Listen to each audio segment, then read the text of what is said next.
Scotland. The original question was that this bill be now read a second time to this honourable member for Blaxland. It has moved an amendment that all words after that be omitted with a view of substituting other words. If it suits the House, I will state the question in the form that the amendment be agreed to. So the question now is that the amendment be agreed to, and I call the member for Fairfax. Deputy Speaker, you have to hand it to the coalition when it comes to nation building. Whether it comes from income tax reform, infrastructure investment or support for small businesses, the coalition not only gets it, but the coalition gets it done, Deputy Speaker. When it comes to delivering the ingredients for a strong economy, the coalition leaves Labor for dead. And you just look at the scoreboard. Firstly, there's the jobs score, with well over 1 million new jobs in 5 years under the coalition. 412,000 created just last year, the strongest jobs growth record in history. Secondly, there's the growth score, and you need look no further than last week's national accounts figures to get that score, with real GDP growth scooting along at 3.4% under the coalition. Our national economy is growing faster than any G7 economy, and that includes, Deputy Speaker, the United States, and well above the OECD average, which is currently running at 2.5%. As crucial as they are, it's not just about jobs and growth. All key sectors right across the Australian economy — household consumption, business investment, dwelling investment, public demand and exports — are all up for the year. The strength of the Australian economy under this government is an undeniable fact, a fact that underwrites the security, lifestyle and well-being of 25 million Australians. Without a strong economy, all the hospitals, the schools, the infrastructure and even our national security would be in peril. So why is the coalition better at managing the economy? Why are coalition governments, from Menzies to Morrison, strong economic managers, while Labor has been hit and miss at best and absolutely catastrophic at worst? One reason could be the coalition backs the aspirations of hard-working Australians and has a plan to create the opportunities that aspiration needs to flourish. A big part of that plan is maintaining the best environment for businesses to grow and to employ more Australians. And that's our plan, Deputy Speaker. And it works, as the results show. And there are few better examples of the coalition's plan, its plan in action, than trade, and specifically the coalition's record when it comes to initiating and delivering free trade agreements. The coalition believes that the best way to create Australian jobs is for Australia to follow an ambitious and pragmatic trade agenda. This has been a consistent strategy for the coalition since the days of the Howard government, but it's an area where Labor has dropped the ball time and time again.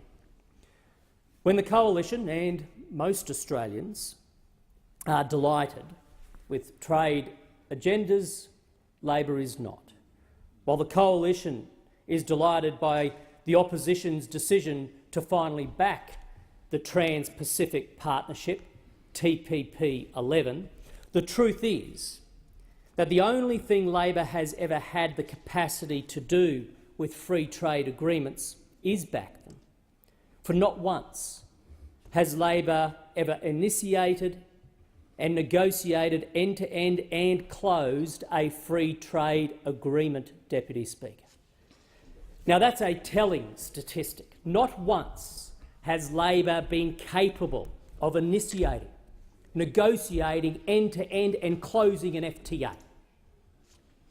Now, that is telling, especially when you consider how important free trade is to the Australian economy and to the prosperity of all Australians.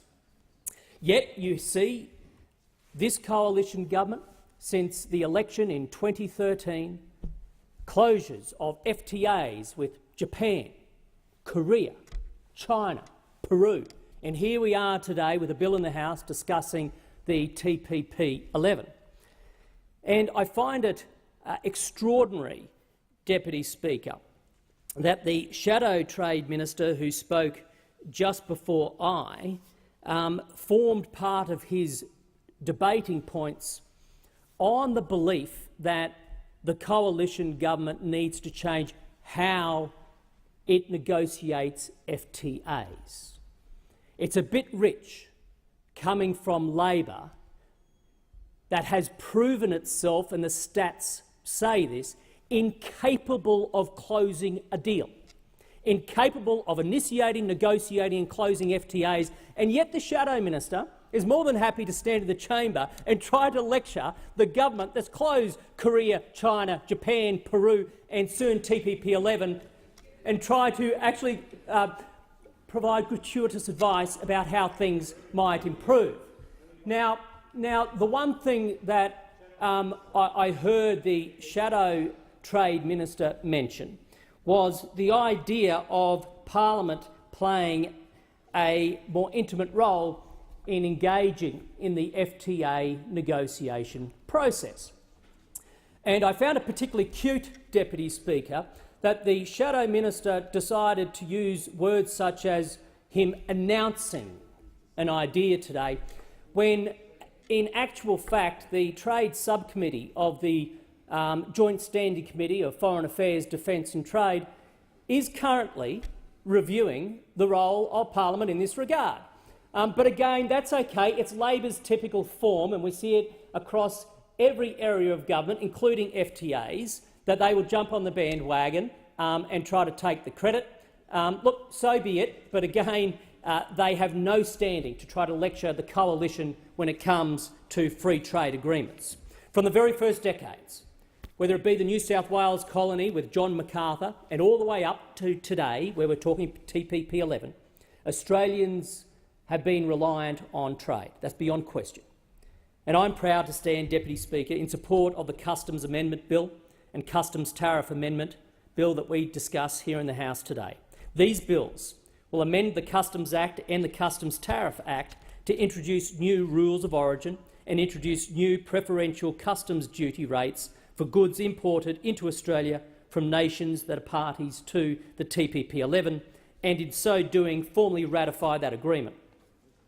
As one of the most comprehensive trade deals ever concluded, the TPP-11 is set to eliminate more than 98% of tariffs across a trading zone with a combined GDP of some 13.8 trillion Australian dollars and close to 500 million consumers. The geographic and economic scope of the TPP-11 is immense. Already, even before the treaty comes into force, nearly 1/4, 24% of Australia's total exports, worth almost $88 billion, are to TPP-11 countries. This is set to grow substantially once the TPP-11 comes into force, being some 60 days after formal ratification by the first 6 member countries. It is therefore essential that Australia is among the first 6 nations to ratify the treaty, with Singapore, Mexico and Japan already having ratified the deal, and others close to completing the process. The early access to TPP-11 markets by nations other than Australia would clearly not be in our national interest. The direct benefit to Australian farmers, producers, manufacturers and service providers in improved market access and a boost to exports will be significant. Recent modelling shows that the TPP-11 would lift Australia's national income by 0.5% and deliver $15.6 billion in net annual benefits by 2030, while exports are forecast to rise by 4% or approximately $30 billion per annum. A significant improvement to investment flows for Australia is also expected.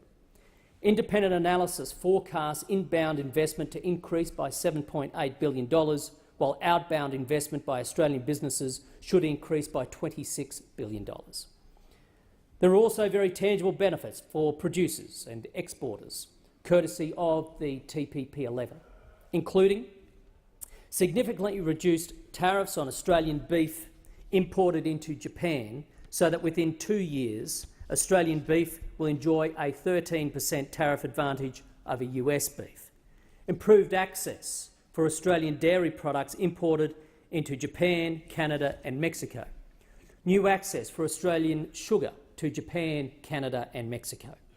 The elimination of all tariffs on sheep meat, cotton, seafood, wine, raw wool, horticulture and manufactured goods across the free trade zone. Exporting professional services will also see a significant reduction in regulatory risks, including improved levels of transparency to help Australian service providers compete freely and on an equal footing. Australian tertiary and vocational education providers will enjoy guaranteed special access to Brunei, Japan, Malaysia and Mexico, and will be able to provide online education services across the entire trade zone. There will also be new opportunities for Australian businesses chasing government procurement and service contracts in many member countries. The innovative approach taken by the architects of the TPP-11 is well demonstrated by, for the first time in a trade agreement, member countries guaranteeing the free flow of data across borders for service providers and investors across the trade zone. Another innovative approach taken by the architects of this deal, and one I'm personally delighted to see, Deputy Speaker, is the inclusion of a dedicated chapter in the agreement that aims to encourage small and medium-sized enterprises to participate in government procurement. The TPP-11 is the first regional trade agreement to include such a small and medium enterprise, or SME, chapter, and this is vitally important.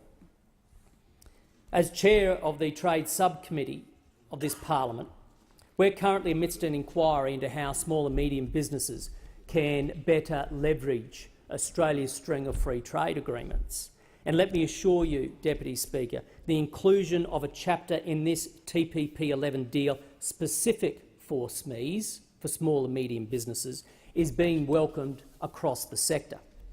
Moreover, Deputy Speaker, I hope, that specific chapters for small and medium businesses becomes a more regular feature of free trade agreements. Not only is Australia a nation with many small businesses, 2.2 million in fact, but we're fortunate to have so many at the forefront of their respective fields internationally. Companies that have unique, cutting-edge intellectual property that needs to be not only recognised and protected but leveraged to the hilt.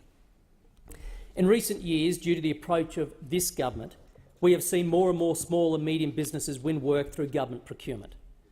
And one area where I have particularly seen this in play, Deputy Speaker, is in the defence industry, where multi-billion-dollar contracts have an increasing percentage of Australian industry content, and much of this is going to our small and medium businesses. What this is delivering, Deputy Speaker, is not just more jobs for locals, but it's helping identify small and medium businesses that are genuinely world-class, businesses that could well have been left undiscovered in the broader marketplace if it weren't for this government's approach. Further, it's leading to greater investment in these small and medium businesses and the unique intellectual property that they possess. And one step further, if I may, Deputy Speaker, when large multinational primes start engaging more and more small and medium businesses in their delivery of major government projects, they discover assets, ideas and talents that they can then bolt onto their global supply chains, effectively providing market entry strategies for small and medium businesses that are often otherwise very localised. And it's within this context, Deputy Speaker, that I praise the architects of the TPP-11 for their inclusion of a chapter for small and medium businesses, which will help create the opportunity for these businesses to flourish and their ideas to take root internationally. The TPP-11 in no way threatens Australia's existing domestic policy or regulation in areas such as health, the labour market and intellectual property. These remain secure and unaffected by the treaty. Under the TPP-11, Australia is not obliged to recognise overseas qualifications, experience or licences from TPP-11 countries or elsewhere. The TPP is truly one of the most comprehensive and far-reaching trade deals ever concluded since the inception of the World Trade Organisation, and the benefits for Australia are great. While this deal is an opportunity that would have been completely missed if Labor had won the last election, or if the government had sought their guidance and taken their advice, today here we are with the TPP 11 almost over the line. I thank the member for